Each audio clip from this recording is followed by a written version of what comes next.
గట్టి చెప్పట్టుకుంటారా? ఎందుకంటే నేను ఏమైతే ఫస్ట్ స్టేజ్ పర్ఫార్మెన్స్ చేస్తున్నారు.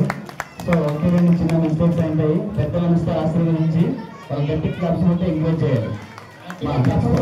పలికి బంగారు చిన్నపిల్లలు ప్రోత్సహించాలి. పూర్తిగా వాళ్ళ బ్యాచ్లో పలికి బంగారు లేదమ్మా. మురళీరన్న గారు 200 రూపాయలు, చంద్రబాబు గారు